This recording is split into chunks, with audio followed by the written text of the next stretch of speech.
Oíd, gentes de buen juicio y oídos atentos, pues voy a relataros una historia que hiere como hierro candente en la memoria de los siglos. Entre los muros resplandecientes de Constantinopla, donde los mosaicos brillaban con oro y púrpura, se ocultaba un espectáculo tan infame que hasta los romanos, maestros en crueles juegos de sangre, lo habían prohibido.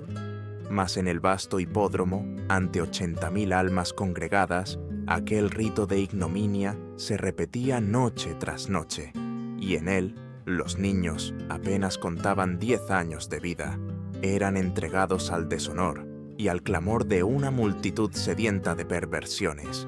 A tal práctica se dio nombre de Leda y el cisne, y en su ejecución un infante desnudo yacía sobre el escenario, mientras aves amaestradas recorrían su cuerpo inocente para arrancar semillas y cebada. El gentío, ebrio de espectáculo, lanzaba monedas sobre la carne infantil como si se tratase de simple mercancía.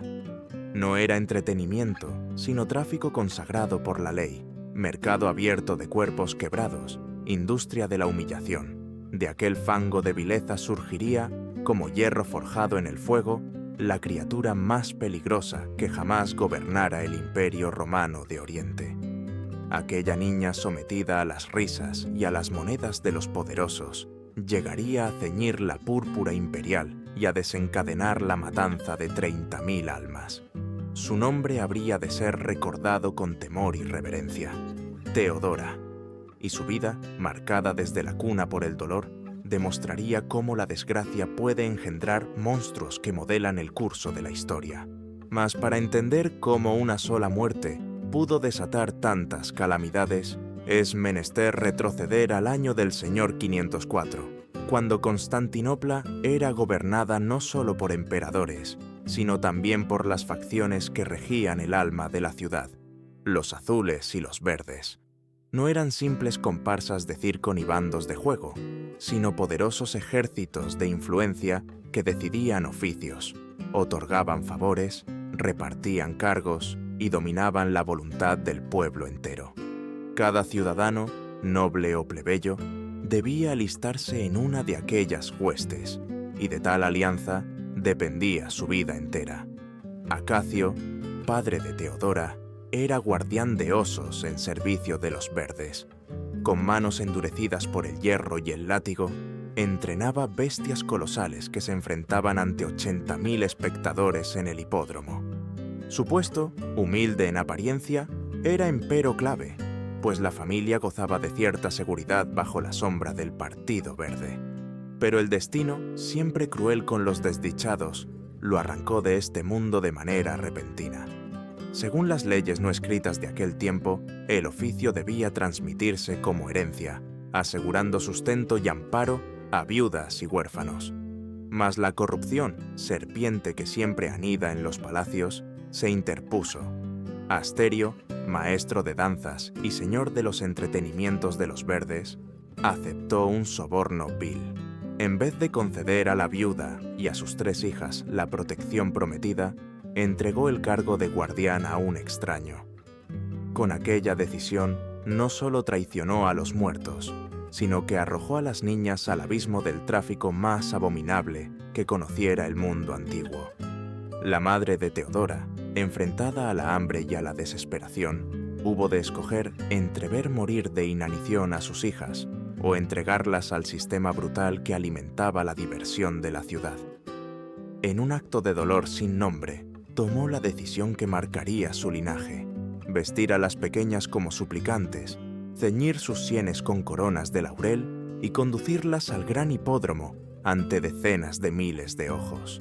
Allí, entre aclamaciones y silencio expectante, ofreció públicamente a sus hijas como presa de la industria del espectáculo más oscuro que jamás contemplara civilización alguna. Los verdes, que con su corrupción habían causado la desgracia, les volvieron la espalda sin compasión. El rechazo fue frío, brutal, definitivo. Los azules, en cambio, se apiadaron del infortunio y concedieron trabajo al nuevo padrastro. Este único gesto de misericordia selló el destino de Teodora, y sembró en su corazón la semilla del rencor eterno. Jamás olvidaría quién condenó a su familia y quién mostró clemencia. A la tierna edad de 10 años, cuando otros niños aprenden las letras o se ejercitan en los juegos de la infancia, Teodora fue forzada a desempeñar los actos más degradantes que mente alguna pudiera concebir. Su especialidad, si así puede llamarse, a tan ignominioso tormento, se conocía en boca del vulgo como Leda y el cisne. La escena era tan bárbara que aun los romanos, inventores de luchas de gladiadores y combates a muerte, la habrían considerado excesiva. En el centro del hipódromo, desnuda como recién nacida, yacía la niña sobre el mármol frío, mientras gansos amaestrados recorrían su frágil cuerpo, picoteando granos de cebada colocados con premeditación sobre su piel. Alrededor, decenas de miles de hombres, comerciantes, senadores y gentes del común, rugían de entusiasmo como fieras enardecidas, lanzando monedas sobre aquella carne inocente que se ofrecía como espectáculo. Cada ovación era cuchillo invisible que desgarraba la dignidad de la criatura. Cada lluvia de cobre y plata era pago del tráfico que había convertido su niñez en moneda corriente. Mas aquello no era sino el preámbulo de horrores aún mayores. Pues tras el espectáculo público venían los aposentos privados, donde los poderosos de la ciudad exigían a las criaturas, incluso de 8 años, que se sometieran a sus caprichos más oscuros. Y la ley, fría e impía, les daba la razón. En Bizancio se decretaba que toda actriz o artista era considerada prostituta por derecho, y por ende obligada a ceder su cuerpo. No había escape ni clemencia, solo cadenas de seda que sujetaban más que los hierros. El impacto en el alma de la pequeña fue indecible. Mientras otros aprendían a escribir, ella aprendía que los deseos carnales de los hombres los tornaban vulnerables, que el dolor podía convertirse en moneda y que el cuerpo, aun siendo lo único que se poseía, podía usarse como arma. Y allí, en medio de aquel tormento sistemático, su mente no se quebró como la de otras criaturas, sino que se templó en secreto. Cada noche observaba cómo los senadores, que en el foro alzaban la voz con altivez, perdían toda dignidad ante el cuerpo de una niña. Veía a mercaderes riquísimos, dominadores de rutas y mercados, suplicar como mendigos por su entretenimiento preferido. Lo que para ellos era placer pasajero, para ella era lección diaria. Así, el hipódromo se transformó en su universidad de las tinieblas, y el plan de estudios fue la manipulación por medio de la explotación. Allí aprendió a leer no las letras, sino las debilidades del corazón humano, y cada lágrima derramada se convirtió en una lección de poder. De esta fragua de ignominia nació la convicción que la conduciría a lo más alto, pues la muerte de su padre no había sido solo la ruina de una familia, sino el primer eslabón en la forja de la mujer más peligrosa de la historia bizantina. Teodora, al comprender que los apetitos carnales que los hombres creían armas de dominio podían tornarse en su perdición, se preparaba, sin saberlo, para graduarse con honores mortales en el arte de la destrucción. 6 años enteros resistió Teodora en aquella fragua de ignominia, soportando prácticas tan bárbaras que muchos niños perecían bajo su peso. Pero mientras otros quedaban quebrados para siempre, ella transformaba cada humillación en enseñanza, cada dolor en arma oculta. A los 16 años, lejos de ser destruida, se había convertido en la artista más solicitada del hipódromo, no ya por la desnudez de su cuerpo, sino por la agudeza de su mente y la extraña fascinación que ejercía sobre quienes la contemplaban. Aquellos mismos senadores que, cuando ella era apenas una niña, arrojaban monedas sobre su piel desnuda, ahora pagaban sumas desorbitadas por encuentros privados. Creían comprar una cortesana, en verdad estaban alimentando la forja de su propia verdugo. Fue por entonces cuando apareció una oportunidad que parecía salvación y habría de transformarla en depredadora. Ezévolo, gobernador sirio de Libia, y uno de los hombres más poderosos de las provincias, llegó a Constantinopla buscando entretenimiento. Cuando posó los ojos sobre la joven, ya no quiso alquilarla por una noche, sino poseerla por entero. El ofrecimiento era inaudito: dejar la miseria del hipódromo y convertirse en concubina personal de un gobernador con ejércitos y riquezas. Para quien había soportado años de explotación, el palacio libio se alzaba como refugio dorado. Así, en el año del Señor 516, la muchacha fue llevada a África. Durante casi 4 años habitó en palacios cubiertos de mármol y seda. Mas no fue tiempo perdido en lujos, sino en aprendizaje.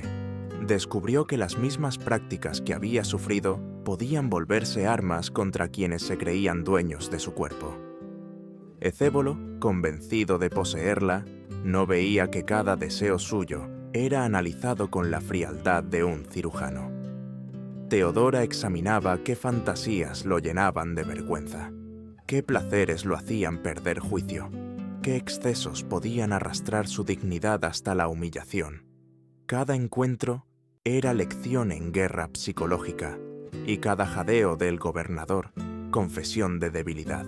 Lo más terrible que aprendió fue la absoluta dependencia de los poderosos cuando caían prisioneros del placer. El hombre que gobernaba ejércitos y provincias se transformaba en criatura patética cuando ella controlaba el acceso a su deleite. Allí, en aquellas cámaras adornadas de oro, comprendió que el dominio no estaba en la espada ni en el tesoro, sino en la capacidad de sujetar la mente del otro mediante la carne. Mas cometió un error fatal.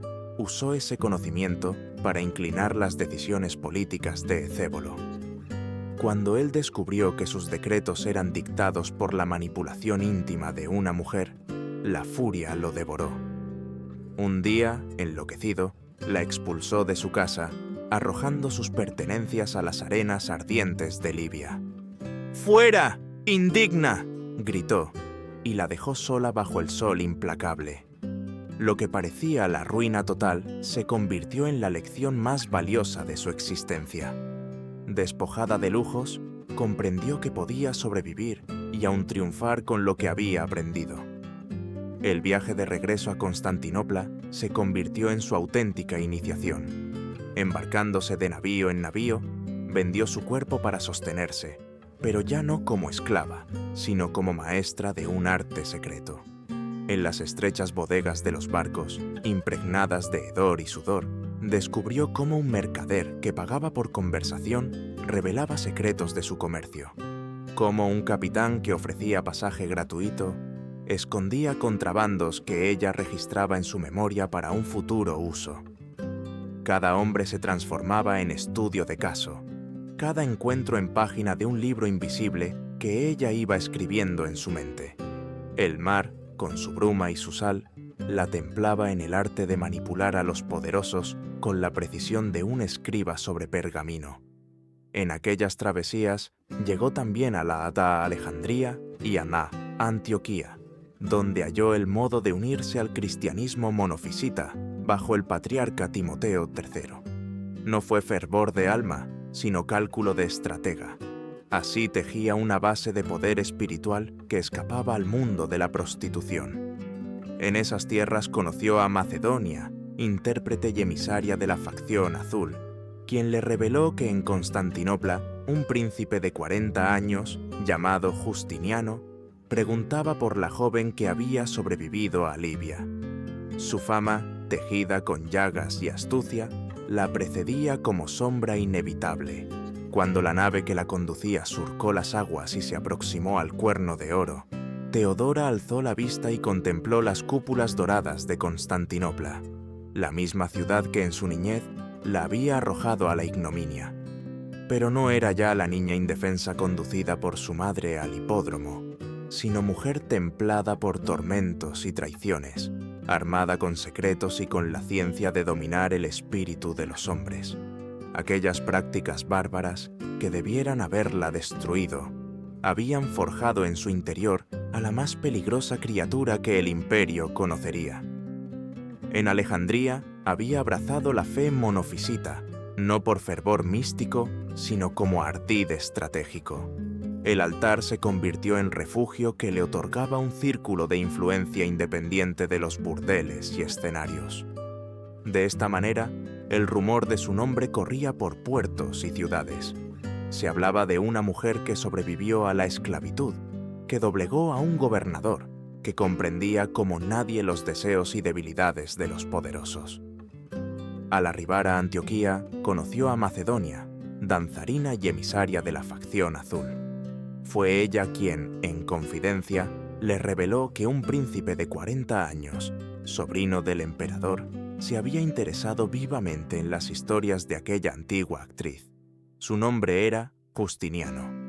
Desde palacio preguntaba con detalle por la mujer que había cautivado y humillado a Ecébolo, que había regresado del exilio con cicatrices transformadas en armas. Lo que Teodora no sabía era que su fama la precedía como sombra inevitable. Así, cuando en el año 522 del Señor se presentó en una reunión cortesana, su destino se selló. Justiniano, al verla por primera vez, creyó encontrar simple belleza de mujer. No sospechaba que estaba frente a alguien que había pasado 16 años perfeccionando el arte de destruir a los poderosos. El juego de seducción comenzó de inmediato, pero no era atracción común. Era guerra íntima, desplegada con la fría estrategia de quien ha aprendido en la carne a usar el placer como cadena. Ella estudió sus inclinaciones con la misma precisión con que antaño examinaba a los clientes del hipódromo. Descubrió su deleite en la conversación inteligente, aquel mismo recurso que había usado con mercaderes romanos durante sus travesías marítimas. Percibió su necesidad de conexión emocional, la misma flaqueza que había vuelto dependiente al gobernador de Libia, y guardó silencio sobre la verdad más temible. En las noches de desesperación en Alejandría, había aprendido a convertir su cuerpo en instrumento no solo de supervivencia, sino de absoluto dominio sobre la mente de los hombres. Justiniano creyó elegir por voluntad propia el matrimonio, mas en realidad estaba siendo programado por cada palabra, cada mirada, cada encuentro privado con Teodora. Su obsesión crecía mientras su juicio político se debilitaba. Cuando anunció su intención de desposarla, la corte entera estalló en escándalo. Senadores y nobles se alzaron indignados ante la idea de que el heredero al trono uniera su destino a una mujer que antaño había yacido desnuda en un escenario. Mas este clamor no hizo sino revelar la astucia de su estrategia. No solo conquistaba al príncipe, le obligaba a escoger entre el respeto político y la pasión que lo consumía. Y en ese dilema siempre vencería la adicción al cuerpo que ella administraba con calculada maestría. La ley bizantina parecía obstáculo infranqueable. Quien ha sido actriz no puede ser esposa de senador ni de noble, decretaban las antiguas normas. La degradación era perpetua, diseñada para impedir que las artistas del placer alcanzaran jamás el poder. Sin embargo, el verdadero muro que se alzaba frente a ella tenía nombre: Eufemia, emperatriz de anciano linaje, que en su juventud también había sido esclava, pero jamás prostituta. Ella comprendía con claridad el peligro que representaba Teodora y se interpuso con todas sus fuerzas. Prohibió que se discutiera el enlace, bloqueó reformas y la apartó de las ceremonias de palacio. La confrontación entre ambas fue de fuego. Ante la corte reunida, Eufemia alzó su dedo acusador y proclamó: «Yo también fui esclava, pero nunca vendí mi cuerpo. No permito que tal mujer reine en Bizancio». Era la lucha entre dos historias de dolor: la esclava que alcanzó el trono contra la víctima que había hecho de la humillación su arma más letal. Mas en el año 523, la muerte repentina de Eufemia en su lecho, sin enfermedad previa ni testigos, despejó el camino. Muchos lo tuvieron por coincidencia. Otros recordaron que las cortesanas veteranas habían enseñado a Teodora los secretos de venenos y hierbas que dejaban muerte sin huella. Fuese obra del destino o de la astucia, Lo cierto es que la única barrera se derrumbó. En pocas horas, el emperador Justino firmaba leyes nuevas que, escritas como con el nombre de ella grabado, abolían la prohibición. El camino quedaba abierto para que la antigua actriz, nacida del fango del hipódromo, se alzase como esposa del heredero y futura emperatriz del imperio. En el año del señor 525, la Basílica de Santa Sofía se engalanó con mármoles y tapices para acoger unas nupcias que cambiarían el curso de Bizancio. Allí, bajo los arcos sagrados y entre cantos solemnes, Teodora caminó lentamente hacia el altar. Cada paso que daba, envuelta en seda púrpura, era teatro calculado, pues la misma mujer que antaño había danzado desnuda por unas monedas, ahora avanzaba como reina coronada por el esplendor. No era simple matrimonio, sino coronación de la explotación convertida en poder. El espectáculo de su niñez se transformaba en ceremonia imperial, y aquella niña humillada se alzaba como emperatriz al lado de Justiniano. Mas la unión no solo trajo escándalo, sino también fragilidad política. La obsesión del príncipe convertido en emperador se volvió cimiento de un gobierno marcado por la pasión. El imperio se hallaba en tensión, y pronto la llama del descontento estalló en la mayor revuelta que la ciudad hubiera visto jamás. Corría enero del año 532, cuando los azules y los verdes, rivales eternos, dejaron a un lado su enemistad y se unieron en un solo clamor que retumbaba en las calles. Nicá, conquista. Pero aquel grito no era únicamente protesta contra tributos o decretos. Era un desafío a la autoridad misma de Teodora, a la mujer que había convertido la ignominia en púrpura imperial. Las muchedumbres se arrojaron a las avenidas con furia, incendiando casas y templos. La antigua Basílica de Santa Sofía ardió hasta los cimientos y el Senado fue reducido a cenizas. La sangre corrió por las losas como río encarnado. Los soldados desertaban, los generales dudaban, y hasta los guardianes imperiales se preguntaban si debían abandonar a sus señores.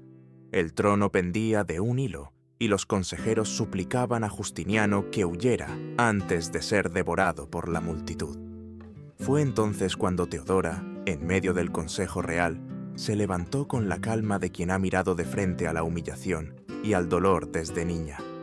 Las velas temblaban y proyectaban sombras sobre su rostro severo, cuando pronunció palabras que habrían de quedar grabadas para la eternidad. En mi parecer, este no es momento de fuga. El que ha vestido la púrpura no debe vivir para verla mancillada. Prefiero morir como emperatriz antes que huir como esclava. Bien dijo la antigüedad, la púrpura es un buen sudario. Su mirada de acero clavada en Justiniano le recordó en un solo instante todas las cadenas invisibles que lo ataban a ella. Aquellas palabras no solo eran desafío político, eran venganza suprema contra quienes creían que podían doblegarla, como lo hicieron en su niñez. En la multitud que clamaba por su sangre, ella veía a todos los hombres que la habían usado y humillado. El fuego de la revuelta no era distinto al fuego del hipódromo, y si en su infancia aprendió a dominar a la muchedumbre con espectáculo, ahora lo haría con sangre. Así nació el plan de exterminio. Cuando los rebeldes se congregaron en el hipódromo, creyendo asistir al nacimiento de un nuevo imperio, las puertas se cerraron con estrépito metálico.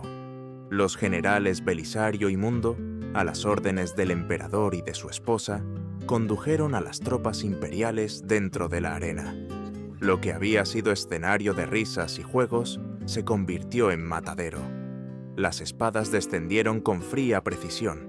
Las lanzas se hundieron en cuerpos indefensos. Los gritos resonaron contra las piedras hasta quebrar el cielo. 30.000 almas fueron segadas en un solo día, y la arena quedó empapada en sangre, allí donde tiempo atrás las lágrimas de Teodora niña habían caído. El círculo se cerraba con cruel ironía. El mismo lugar que la había visto desnudada y humillada se convirtió en el teatro de su más terrible venganza. Quien había sido víctima de espectáculos inhumanos transformaba el espectáculo en matanza para cimentar su poder.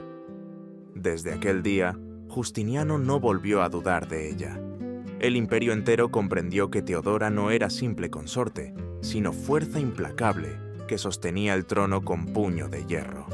Una vez sofocada la rebelión y teñida la arena del hipódromo con la sangre de 30.000 almas, Teodora no se conformó con ceñir la púrpura a su persona. Entendió que el poder verdadero no se ejercía solo desde el trono en las audiencias públicas, sino en los pasillos oscuros, en las estancias privadas donde la palabra se convierte en daga y el secreto en moneda. Así nació lo que los cronistas llamarían un gobierno paralelo, aunque en verdad era red de inteligencia tan sutil y penetrante que aún hoy maravilla y espanta a los sabios.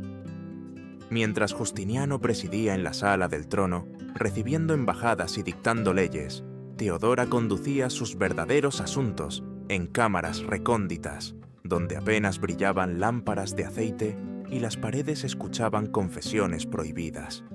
Allí, eunucos y mujeres de su máxima confianza recorrían el palacio y la ciudad, trayendo informes que ningún general ni senador poseía. ¿Quién compartía lecho con quién? ¿Qué noble guardaba inclinaciones vergonzantes? ¿Qué ministro escondía tratos ilícitos? Cada detalle, por pequeño que fuera, era recogido, anotado en la memoria de la emperatriz y convertido en cadena invisible con que sujetaba a los más encumbrados. A fin de imponer su dominio, no bastaban espías.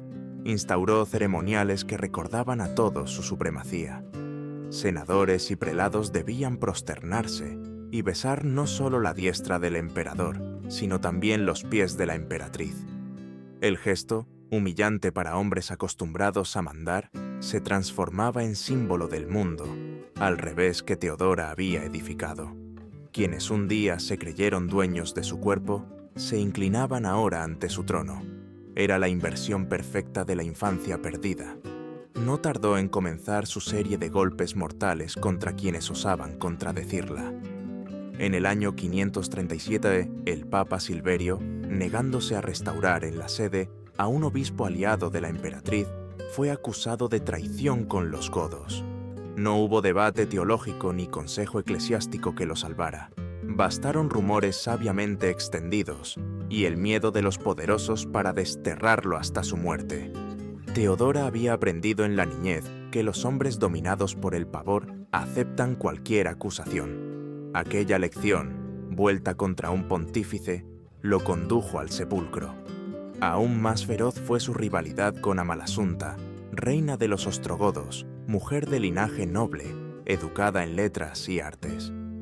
La correspondencia que mantenía con Justiniano despertó en Teodora sospechas y celos, pues reconoció en esas cartas la misma estrategia que ella había empleado para capturar el corazón del emperador: el recurso de la palabra, la complicidad velada, el encanto de la inteligencia. No podía permitir que otra mujer la igualara en armas sutiles. Así, valiéndose del embajador Pedro el Sirio, alentó al rey Teodato a deshacerse de su propia prima. Amalasunta fue asesinada en su baño, lugar de intimidad y vulnerabilidad, como si el crimen hubiese sido escogido para reflejar la esencia misma de la venganza.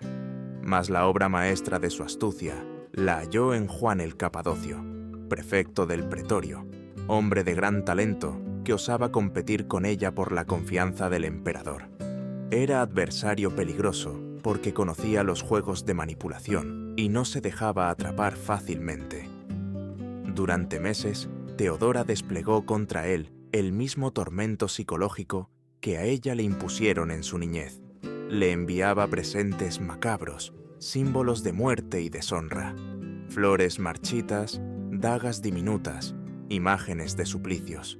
Día tras día, Juan fue perdiendo el sueño, la calma y el juicio. La emperatriz le devolvía, con refinada crueldad, la tortura que un día soportó como niña. El golpe final llegó cuando, aliada con Antonina, esposa del general Belisario, tendió la trampa definitiva. La propia hija de Juan, inocente, fue usada como cebo en una conspiración fingida. Bastaron unas pocas palabras recogidas en secreto para hundirlo. El hombre que compartía el gobierno fue reducido a paria y enviado al exilio, suplicando en las calles de Egipto. Con estas acciones, Teodora mostró su mayor logro: transmutar el papel de víctima en el de depredadora. No solo destruía enemigos, reinventaba el modo de gobernar, transformando la manipulación en fundamento del imperio. Y así, mientras Justiniano promulgaba leyes en su nombre, ella ejercía la autoridad más profunda en la sombra, tejiendo un reino invisible sostenido por el miedo, el deseo y la humillación. Mas Teodora no se contentó con urdir redes de espionaje y eliminar enemigos en las sombras. Comprendió que el verdadero poder perdura cuando se esculpe en leyes, cuando la voluntad se torna en decreto que obliga a generaciones.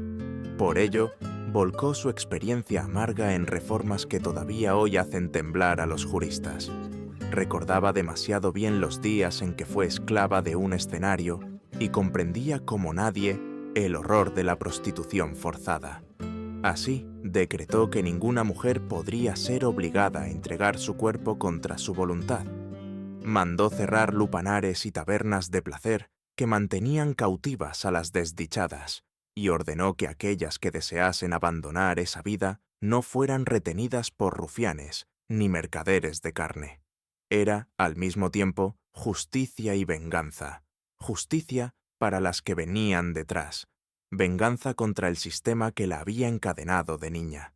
Sin embargo, en sus disposiciones brillaba también la contradicción de su espíritu. Quienes escapaban de la prostitución eran obligadas a ingresar en conventos fundados por ella, como el de Metanoia, donde la libertad se tornaba clausura.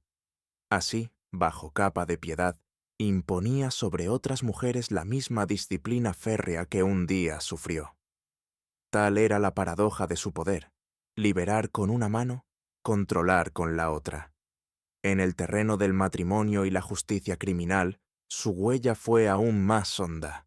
Ordenó que la violación fuese castigada con la muerte, sin importar rango ni linaje, y que los bienes del agresor pasaran a la víctima. Dio a las mujeres el derecho a separarse de esposos violentos, y transformó el vínculo matrimonial en terreno menos propicio a la tiranía del varón.